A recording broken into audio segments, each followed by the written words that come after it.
It's great to be here. Man, it was cold this morning. I don't know how you guys that live here do this. I'm from Seattle. It's really wet and mossy there, but it was so cold that I couldn't talk in the morning. It was like I had numbing on my face, but it's great to be here.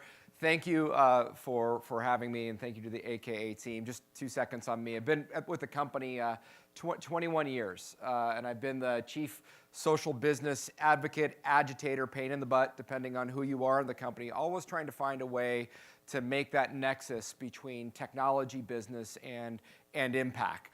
I've also been on the commercial side. I was a COO of Asia, spent 7 years of my career in Asia, so I've been about everywhere, but I'm so very privileged to be doing what I do now to support and serve the nonprofits and United Nations organizations. That's what we wake up and go to sleep thinking about each and every day.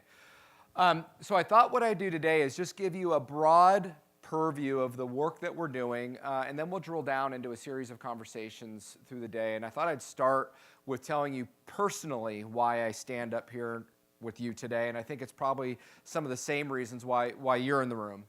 And I think we all recognize that the level of disparity and inequality that we see in the world today has actually never been greater between those that have on one side of the spectrum and those that have not on the other side of the spectrum. Now, in our lifetimes, or most of our lifetimes here in this room, there's been about 1 billion people that have been lifted out of poverty. We define poverty as $1.90 per day, and most of that was in China and India, driven by some pretty powerful economic engines. However, there are still 800 million people, many of them in the global south, sub-Saharan Africa, that live under that poverty line. There are 125 million people that have life-threatening food insecurity issues each and every day.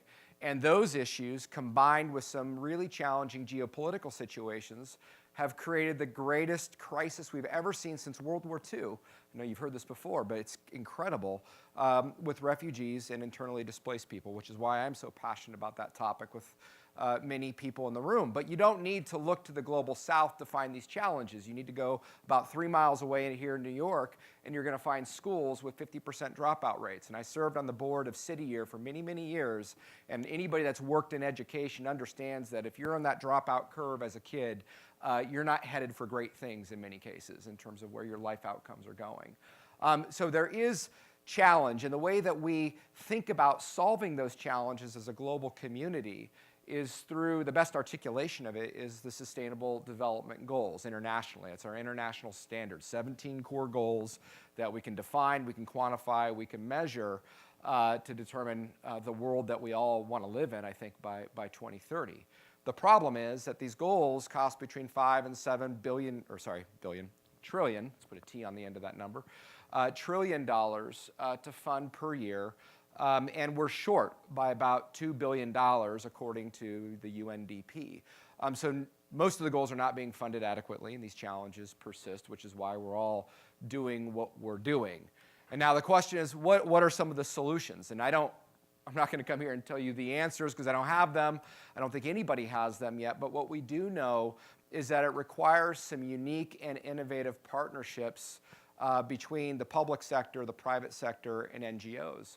But increasingly, there's an enlightenment in the private sector. There's an understanding that commercially, there's a business case for helping lean into the SDGs by providing funding and support in the SDGs in a way that maybe commercial organizations hadn't thought about before.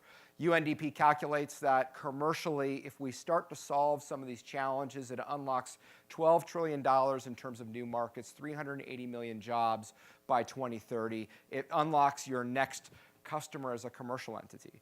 But I would argue there's more than a commercial narrative and motive. I would argue there's an ethical narrative motive for companies to lean in new ways. And I think tech companies specifically, big tech, Microsoft, Google, AWS, Salesforce have a very unique role to play in this area, and that is helping equip those organizations that are on the front line of social change with the technology they need to have more mission impact, very simply. And that is why we created the Tech for Social Impact team. A team launched 18 months ago Before that, if you were a nonprofit engaging Microsoft, it was an absolute disaster. I'm pretty sure you probably experienced that. Our pricing was everywhere. Our philanthropy was everywhere. Our commercial elements were everywhere. Our technology wasn't tuned to your needs and still isn't in many cases. And that's why we created this team. We created this team because of the social impact that we know we need to have. We created this team because we know we need to serve this segment much more effectively. This team is a little unique in the world in that we serve nonprofits and the United Nations. We have a technology team inside the group, an engineering team that's focused on how we use Dynamics and Azure and Office 365 to build solutions that are more purpose-fit with partners for nonprofit scenarios, and I'll talk a lot about that today, to move mission forward. We have a team that's has a global footprint. Our main footprints right now are in the US, UK, and Australia, but we certainly operate in the global south. We operate in Latin America as well to support nonprofits that have operations all around the world and born local nonprofits as well. And all of the incremental profit we generate is reinvested directly back into philanthropies. And I'll show you what our philanthropies agenda is and where we invest so you know where that money goes. So we are, the way I run my P&L is like a social business, not necessarily like a nonprofit, but pretty close to it, where we're trying to recover our costs and then reinvest a modest amount into our philanthropic agenda. Now, we're part of a broader strategy within the company that we're forming to drive social change because there's many different things that we do as a company, and I would summarize that into 4 main elements that we'll talk about today. The first is the work we're doing to help organizations digitally transform, use technology to move mission forward, whether that's with artificial intelligence, whether that's working with nonprofits, working with social entrepreneurs. That's one thrust. Another thrust is our philanthropic work. And so a majority of our philanthropic grants go to delivering digital skills, solving accessibility challenges, solving connectivity challenges so that the world's workforce has access to 21st century opportunities and 21st century salaries and 21st century benefits. We have a pretty robust employee engagement program, and I'm personally trying to figure out how we use the 50,000 engineers in Microsoft and line them up against this sector. They're all super passionate. I have no problem getting any engineers time to work on challenges in this sector, but I think we could be more organized and orchestrated to create capacity. And what if we could leverage LinkedIn to do that at scale? That would be pretty interesting, so we're having those conversations. And then at the core of all of this, as we work and think about a cloud world where you're taking beneficiary data with medical records and putting that into the cloud, how do we know we can trust it? How do we know it's secure? How do we know that your practices are responsible, given the new headlines this morning on CNN if you read them? So that's another core focus of our social impact strategy. Now today I don't have the opportunity to go through each and every element on the slide, so I figured I'd cover 3 for you, if that's okay. First, I want to talk about the work we're doing on trust and security specifically because it permeates everything else that we'll talk about. Second, we'll talk about the specific solutions and technology that we're building for nonprofits. Third, I'll talk about the shiny object, can't have any conversation with the shiny object, artificial intelligence, and what are some of the practical use case scenarios that we're actually applying it to and practical problems that we're actually solving, okay? So with that, let's jump into the area of trust and responsibility. And the landscape's been evolving here a little bit. Our focus has always been and continues to be, especially as we move into a cloud world, on privacy and security, but there's a new third emerging pillar in our framework, and that is how do we design AI solutions in a way that's responsible, in a way that's ethical, in a way that follows standards, and how do we influence policymakers and our sector to ensure that we've got the right frameworks globally for design. And so that's another core area. I'd like to just talk about privacy and security, and then when we get into the AI conversation, we'll talk a little bit more about the ethics side of it. On privacy, it's been a big year for all of you and all of us as well with GDPR. And GDPR, I touches 99% of the organizations that we work with in some way, shape, or form. And we've been spending a lot of our time this year strengthening our GDPR core operations so that if there is a data breach, we can respond to the EU within 48 hours, that our third-party partners are compliant and following GDPR standards, and on to ensure that we really are respecting the letter of the law and the intent of GDPR. But what's been interesting is it turns out that people outside of the boundaries of the EU also care about their privacy. It turns out that you care about your privacy, and people in Singapore care about their privacy, and people in South Africa care about their privacy. And so we extended all of the GDPR protections that we are applying to EU citizens to every customer in the world. And it turns out when we look at how Americans are accessing their own profile information compared to Europeans, we see there's actually more Europeans than Americans, right? There's 540 million Europeans, 380 million Americans, but more Americans are engaging their profile, updating their profile, and exercising their right over the data, which substantiates the point that we all care about privacy, and privacy is a right that everybody should have no matter where they are in the world. Second core area is in security. And while there's a lot of innovation on the security tech side, a lot of the innovation work that we've been doing has been also on the operations side. With our threat intelligence center that scans 6 trillion signals a day across all of our data centers looking for new threats encroaching Microsoft's or our customers' environment, our cyber defense operations center, or the digital crimes unit. Now, the Digital Crimes Unit in particular has been busy this year. And one important note is that the Digital Crimes Unit not only works for Microsoft, but they work for any customer that has their data in Azure. And so this is our investigative unit that looks at digital crimes. If we see an issue on any customer environment or our core environment, that crimes unit works for us, it works for you. And boy, they've been pretty busy. They've been busy with the Russians, helping thwart some attacks on the midterm elections, actually 8 separate attacks that we intercepted. They've been busy with political organizations, helping harden their cyber defenses, particularly on the edge, so that we can have more free and fair elections. And they've been busy not only catalyzing this across Microsoft, but obviously Microsoft is only one relatively small part of the tech ecosystem.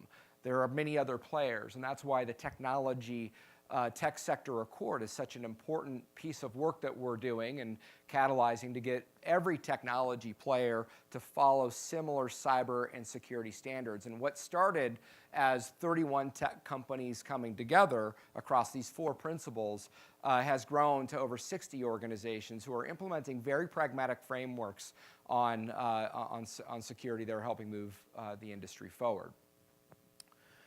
So with security at the core, we can now start to talk a little bit about nonprofit innovation and what are we actually investing in for this sector. Almost everything that we're doing is in the cloud, and so that's why we start with the security and privacy conversation, because that's usually the first conversation we have when it comes to cloud. So for the last 18 months, we've literally met, and this is with thousands of organizations across partners, organizations that we work with in all parts of the world, and we're hearing a range of pretty common themes. One theme, it's not even on the slide, is, hey, we've got a really complicated affiliate structure. You would not believe how complicated we are. We've got all these different organizations. They grew up in different spots. Their data platforms and their IT infrastructure is completely different. I bet you, that we're pretty uniquely set up that way. And as we all know, that's a pretty common structure. It is a really complex structure in nonprofit based on the way that we've grown up as an industry. But that facilitates some needs. That facilitates the fact that organizations are asking for interoperability across solutions. Can my CRM system please talk to my ERP system? Can it please talk to my finance and operations system? Can I please do that without having to spend millions of dollars on custom integration and custom interfaces? Is that possibly a world that the technology industry could move towards? Can you actually give me some useful tools to measure program impact, to communicate program impact? Yes, my data is in 72 places, but I still need to do this each and every day. So help me do that, because I've got an army of people that are trying to do that today, and we're challenged.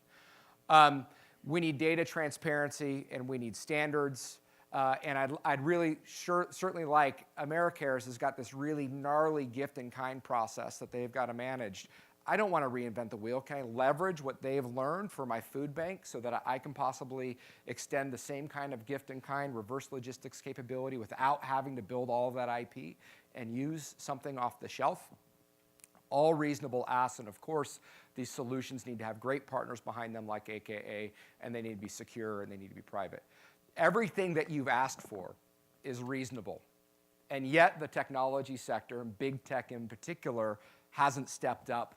And I'm hoping until now, Microsoft is stepping up in a unique way. And by the way, it's not just Microsoft. I mean, Salesforce has stepped up in certain ways, and we're seeing other companies. And success is if the entire industry, not just one company, steps forward and leans into these problems, to be very clear on that. So we took all that feedback, and we defined a common architecture. And this isn't a functional spec. It is a model that we use to describe nonprofit processes, and from that, we defined 7 big technology bets that we put our investment behind. The first 5 are really around how we manage the front end of engagement, from your assets, which are donors and volunteers, to who you're trying to serve, which are beneficiaries, through program delivery, ensuring we've got technology that really supports the central nervous system, I would call, of a nonprofit, that is purpose-built and that is designed well. That is a core focus. Underpinning that is a collaboration infrastructure and a cloud infrastructure that also works for nonprofits through Bet 6 and Bet 7. I'll let you take a photo, see a photo, so we'll hold. Go ahead. All right. Now, that boils up and distills down even further. So we have 7 bets, but those 7 bets align really to 4 core platforms that we're investing into for the sector. The first is our data and analytics infrastructure.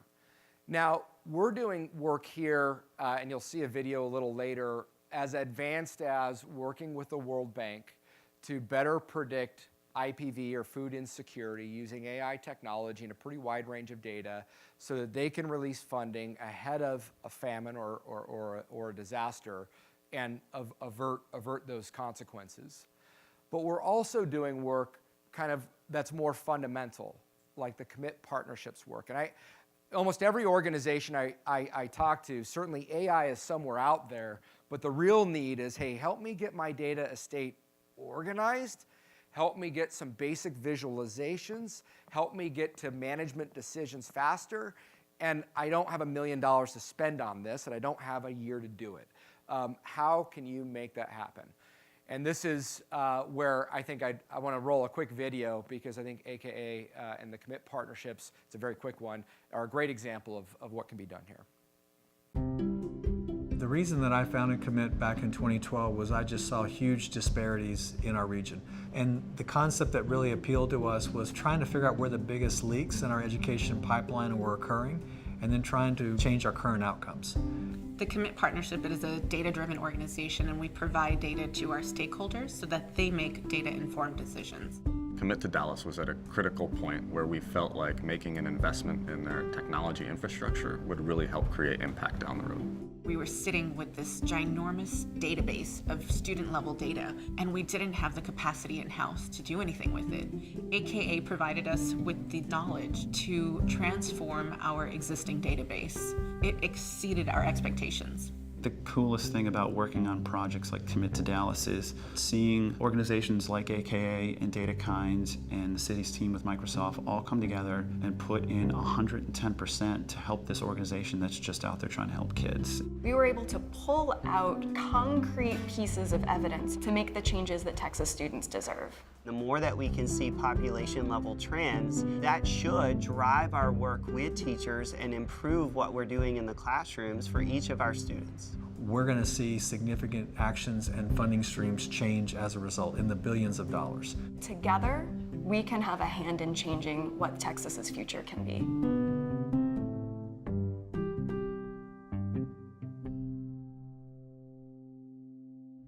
What's significant about this video and kind of the story that was told there is you don't need to start with ripping and replacing your ERP system or your CRM system to get the data visualizations and data insights you need to drive business decisions. You may get there, but there are really pragmatic steps we can take to organize the data estate, to provide Power BI visualizations or Excel visualizations or SharePoint or Teams visualizations on top of that. And partners like AKA are in very good position to implement that with some great experiences. So now down to infrastructure and security. There's probably I know of one other organization that's probably hacked as much as this organization, but I won't name that name. But United Nations is an organization that is constantly under cyber threat by state actors, by terrorist groups around the world. United Nations is 58 different entities, actually, organizational entities. But they had to make a really significant bet and have been making significant bets in the last 3 years on security. We moved the United Nations and focused with them on securing their endpoint with advanced threat protection, EMS, Office 365, E5, to harden their edge and protect all of their field employees, hundreds of thousands of employees, in a much more secure way. And that was a pretty significant investment. On the productivity and collaboration side, we're partnering with smaller organizations and very large organizations.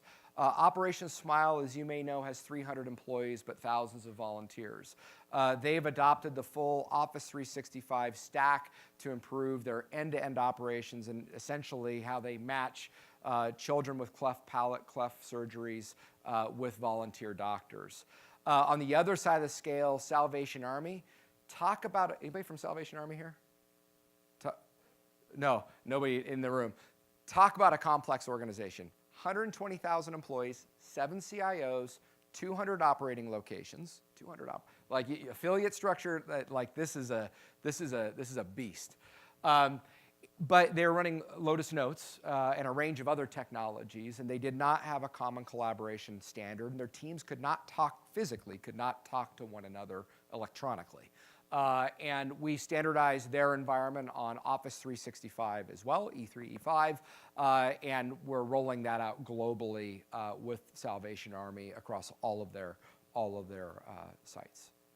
Where I'd like to spend some time, though, because I think a lot of you came here to talk about Dynamics and the work that we're doing in Dynamics 365 on constituent management and operations specifically. And I know we have LifeWorks and IRC in the room. We're going to come back to those organizations. LifeWorks is doing some very innovative stuff with AKA across the board, but certainly on the CRM side of the house, empowering their field with simple, easy-to-use applications that allows them to reach out and drive better client and beneficiary engagement. I learned today we've got a 10-minute. Where's the LifeWorks? There he is. A 10-minute. It's not real time, but it's a 10-minute data refresh cycle, so that case data can get refreshed back up to the board level within 10 minutes. Amazing work that the team's doing there at the AKA. We're going to show you that video. IRC is doing some amazing work to upgrade their F&O infrastructure, as is AmeriCare's, to build the backbone they need to run their organization. And IRC, as you know, as one organization led by David Miliband, is very, very passionate about being a data-driven, outcomes-led organization. Well, you have to have, ultimately, the right operations and ERP infrastructure to enable that. So let's talk, before we get into the details, let's talk a little bit about what we're doing on Dynamics. And you may know that at NetHope, which is an event with some of the largest global aid NGOs in the world, there's a couple of members here in the room, we announced a Dynamics 365 accelerator strategy in November. At the core of that strategy is a common data model. Now, what's important to note about the common data model is this has been engineered with nonprofits, for nonprofits, and it's not, over time, we don't want it to be exclusively a Microsoft thing. We partnered with big nonprofits as well as institutional donors like Gates and DFID to design this. And what it does is it instantiates common nonprofit data attributes and entities into a data dictionary that then is consumed by Dynamics, but effectively makes nonprofit a first-class citizen within the Dynamics environments. Now, this is an industry strategy that we have as a company. We're building a common data model for health. We're building one for nonprofit, education, manufacturing, and retail. 5 industries. The second industry to go out was nonprofit because the Dynamics team was so passionate about this. Now, this is published to GitHub. It is in an open source format, and we're kind of managing the community today. Ultimately, we would like this common data model to evolve into something that's owned by the technology and nonprofit industry together, and something that can be consumed by multiple platforms. We're working with Blackbaud as an example that's consuming this common data model, so that we have much easier and more seamless interoperability, whether you buy a Microsoft solution, a Blackbaud solution, even a Salesforce solution. We've got a long ways to go to get there. Getting the data model built was the first step. Putting it on GitHub is the second step, and then building the community around it and evolving it is the third step, and that's the work that Eric Arnold, who's the CTO on my team, is driving. Now, the strategy doesn't stop with the data model. In fact, it starts with it. If you think about that as the foundation, so the blue layer on the bottom of the slide, the roof, and that's the foundation of the house, the roof of the house are our partners. And the work that we're doing with AKA and other partners to specifically line up and build finished solutions for the nonprofit sector that span a range of needs in the sector. Underneath our partners, we're working on building accelerators, and these accelerators are pre-canned code, sample apps, connectors, and templates that span scenarios from constituent management, fundraising, program delivery, VMS, volunteer management services, and will span into F&O with the goal of those accelerator apps and packs being to shorten the development time that any partner needs to get to a finished solution for a customer, and therefore lower the cost for the partner and for the nonprofit organization. This is something that we're doing collaboratively with partners.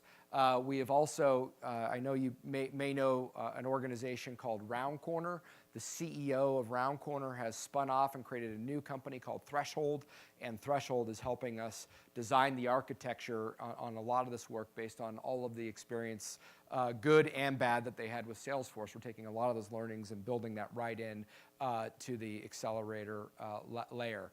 All of this sits on our core Microsoft stack, our integrated tools from Office 365, Dynamics, all the way through and ultimately into applications and capabilities like LinkedIn for fundraising.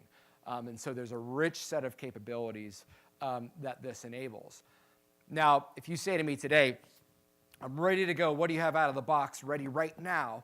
Well, we're in the process of building these accelerators. There's a release schedule to get the constituent management set of accelerators, so from constituent management all the way to grant and awards management and everything in between, built by June. We're also working with partners on accelerator solutions actively right now, including AKA. I always get the question on finance and operations. And to be very honest with you, I think you guys know that grew up from a different code base. We're looking at the architecture there with our team, both on how we extend our common data model, which today is extended for the CRM, to use old language side of Dynamics. We will be extending it into finance and operations. We just want to do that at a point where it's most efficient. And so that roadmap is currently being pinned down by engineering. But certainly we know that the only way we really unlock tremendous value is if we do this on an end-to-end basis, and if that data model fundamentally is something that's owned by you and consumed by the industry. It's a multi-platform world. Not everything is going to be Microsoft. We understand that. We just want to make it easier and more interoperable. I'm sure you'll have questions as we go through the day on that.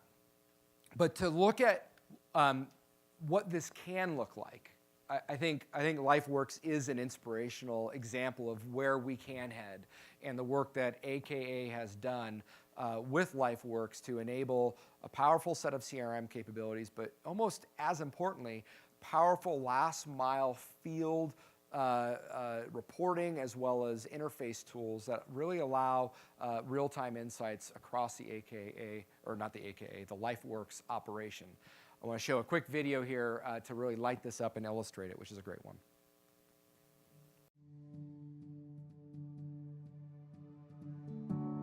LifeWorks' mission is to help transitional aged youth who have experienced situations that are almost unimaginable achieve self-sufficiency. These youth have a lot of resilience, a lot of strengths, but a lot of challenges to self-sufficiency. And we get to be the adults who say, we believe in you, we see your potential, and we are going to stand up and invest in your future. And we're going to provide you opportunities to help address your housing needs, your mental health needs, and your education and workforce needs, because it is those three lines of service that will make the difference. And I've been amazed at just the transformational power of acceptance.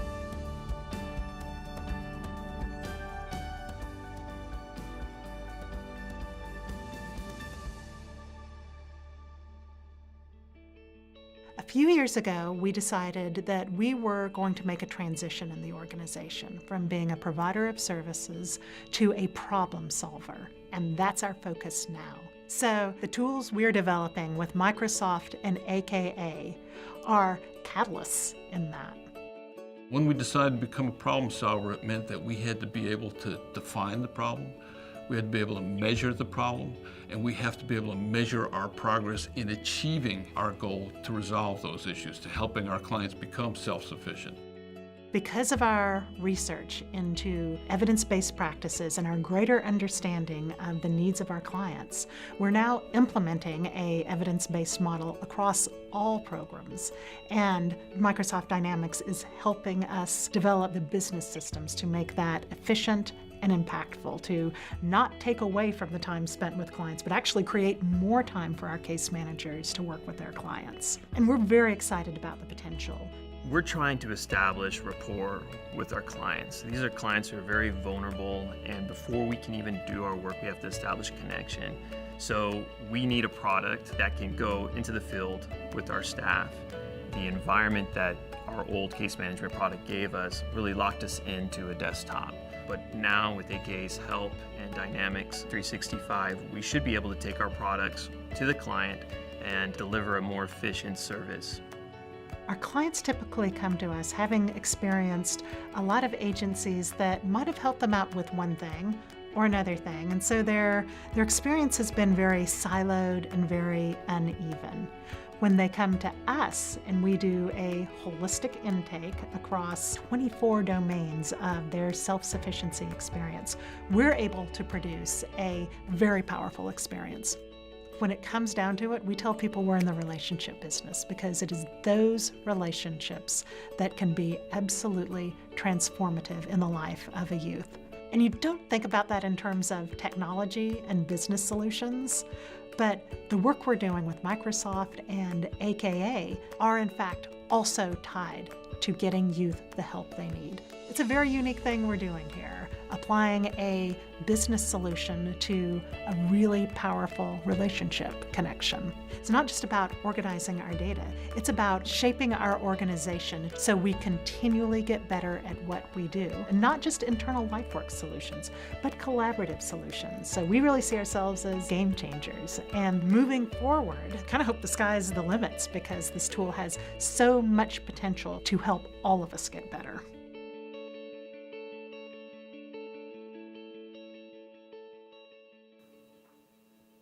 And that's not, Kyle, would you stand up for a second? That's not vaporware. That is real-time insights, evidence-based practices, 10-minute reporting cycles. Great work. Let's give Kyle a hand. We don't get wins all the time.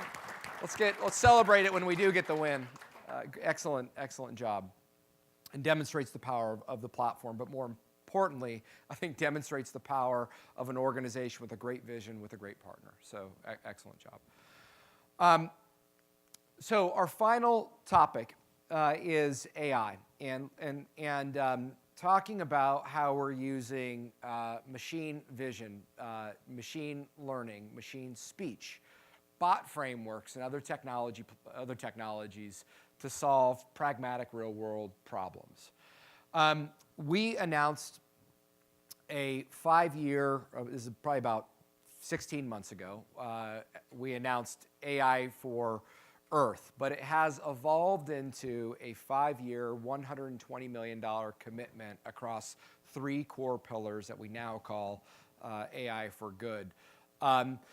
Earth is all about applying AI to earth sciences, whether we're looking at the Chesapeake Bay watershed and trying to understand land use through rapid real-time interpretation of satellite imagery, or whether we're in Africa working on conservation or biodiversity by collecting and analyzing blood samples of mosquitoes.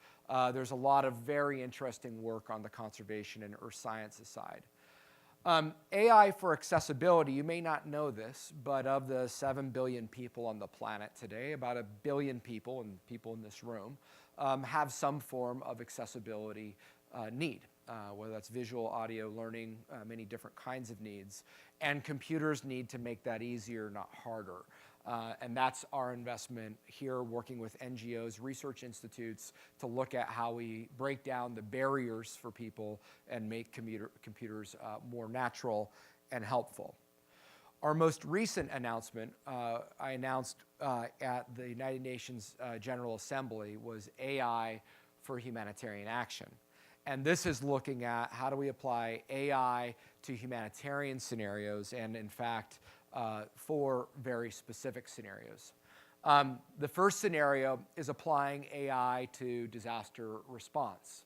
Now, we're working with some organizations to look at, as an example, drone imagery, analyzing drone imagery to pinpoint which buildings we believed are the most damaged, which buildings are the least damaged, to help first responders get to the right place first. And we're also working with organizations like the World Bank to help create the technology needed to better predict food insecurity. The second core scenario, is in the needs of children. Operation Smile has done almost 250,000 cleft lip surgeries and medical procedures over the last several years since they've been incepted. I think they were founded in the 80s. But one of the key challenges is you're taking doctors from all walks of life and plastic surgeons more specifically, from all over the planet. So they're coming from New York, they're coming from San Francisco, they're coming from Kenya, and they're coming into these operating theaters in hospitals that aren't familiar with, medical equipment that is not familiar, doing procedures that they're not doing each and every day back home. The number one thing they needed was a peer mentoring system to improve surgical outcomes. So we built using machine vision, optical recognition solution where we could take a photo of a child before their surgery, score the severity of the cleft palate, take a photo after the surgery, score the effectiveness of the surgery based on the symmetry and a whole bunch of analysis that we do on the image. And that all goes into a database powered by Power BI on the front end that allows us to identify the doctors that, for a particular technique, are high performing and low performing and match them up. and get them on a call to talk about what did they do different on that technique before they get into the next surgery. That process used to take weeks or months, and now we're able to get close to real time with Operation Smile using machine vision. In the area of refugee and displaced people, working with organizations like the Norwegian Refugee Council. One of the big challenges, you go pick a country like Iraq, 4 million refugees in that country. IRC has maybe, I'll get the number wrong, or NRC rather, has, I think the number is actually 300 lawyers, if I'm not mistaken, in Iraq, working with 4 million people. They can't scale, right? There's no way they can scale. And what are these people trying to do? They're trying to get birth certificates, death certificates, basic access to health and welfare services within the government. We created a chatbot framework that helps direct refugees and other beneficiaries of need to the right services to help the Norwegian Refugee Council scale. And then finally, on human rights, working with a number of different organizations, one of which is Amnesty International. Here, we've built a social sensing capability, which will be available, I'll talk about that in a moment, which allows them to put a keyword in and understand the media pickup across a very wide range of sources. One of the key words that they're really interested in is death penalty and capital punishment, and trying to understand and detect what were the capital punishment rates that may not have gone through due processes in different countries. This social sensing system better allows them to do that, and that informs their advocacy. Now, our objective isn't about creating a bunch of special projects and solving things one-off. Our objective is for everything that we can, like this Amnesty capability, we're taking that code, we're taking the templates, we're taking the patterns, the practices, and the reference guidance, and we're publishing it up to GitHub. We're doing the same with the Norwegian refugee chatbot framework. We're doing the same with the optical recognition engine for Operation Smile. We can't do the same with World Bank, it's too custom. So ultimately, over the course of the next year to two, you're going to see an AI library open up, built for the humanitarian scenarios on GitHub that you can start to put into practice. Now, as all of you know, the number one challenge on AI isn't AI, it's data.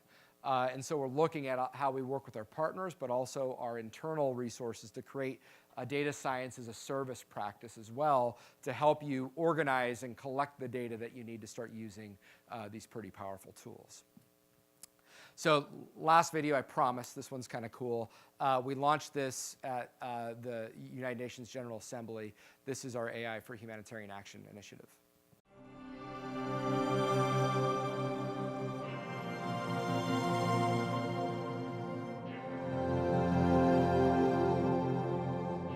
Human rights situation often deteriorate very quickly, and the faster we can get the information and we can react to the situation, it can be a real game changer. New technologies are advancing so rapidly, and technology companies can advise us on how best to use those technologies to protect and promote human rights.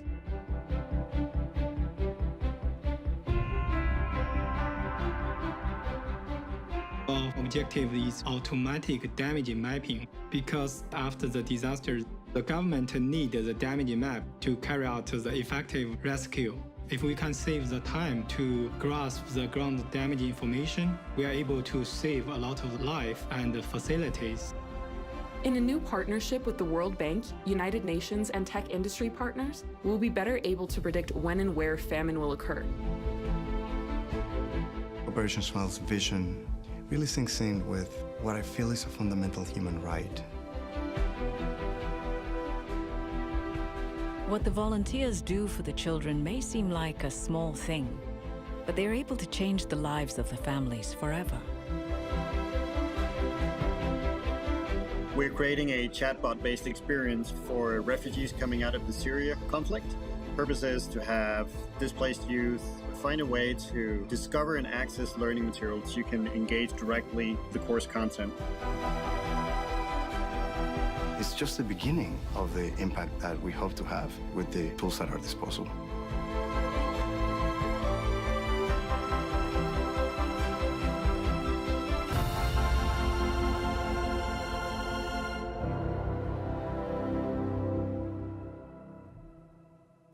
each of those programs has grant funding available, technical resources available for scenarios on the accessibility, Earth, and AI for humanitarian side. So listen, I hope I didn't depress you with my opening, and I hope I didn't overwhelm you with some of the spectrum of the work that we're doing, but we wouldn't be in this room today spending this time if we didn't believe that the challenges were real and were worth investing into collectively. I think if we can come together between the private sector, between this room, and bring some of our government friends along with us, then we do stand a chance of creating a different world and maybe the world that we want to see by 2030. Thank you very much, guys. Appreciate it.